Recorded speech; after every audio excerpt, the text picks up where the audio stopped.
পাতাল থেকে বলছি, শুনছেন? পাতাল থেকে বলছি।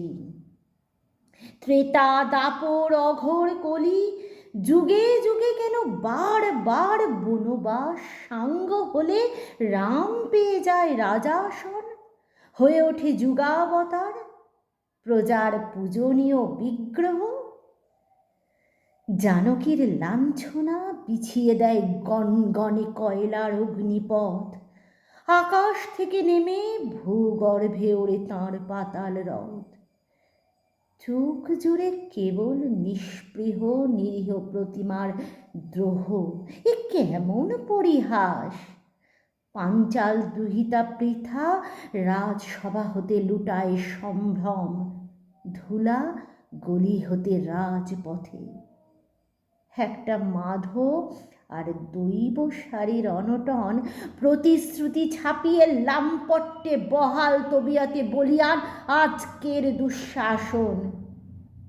এইসব পথের বাঁক মৃত্যুর চোখে ধুলো দেয় যেখানে জন্মক্ষণ, জীবন নিয়ে খেলে কানামাছি।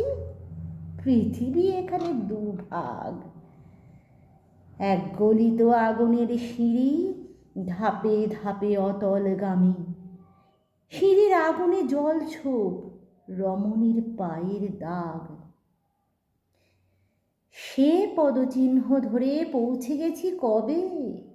পাতালপুরে। এখানে পতঙ্গের ডানায় ভর করে বুনো পায়রার দলে আমিও প্রেম খুঁজি।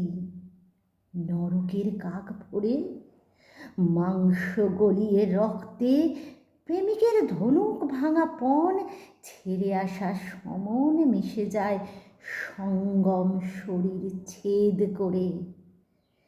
যেভাবে সমতাপে খাক হয় এক দ্বীপ তেল আর সলতে, আমিও জ্বলছি অসম্ভবের তাপে।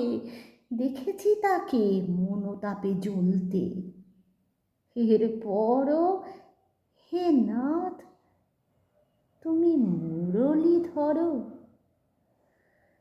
পাতালে নির্বান্ধব গোকুলে আমিও ভালোবেসে ভালো আছি, আছি রসাতলে। কবি রূপালী সরকারের বর্তমান পরিস্থিতি নিয়ে কবিতা পাতাল থেকে বলছি। নমস্কার।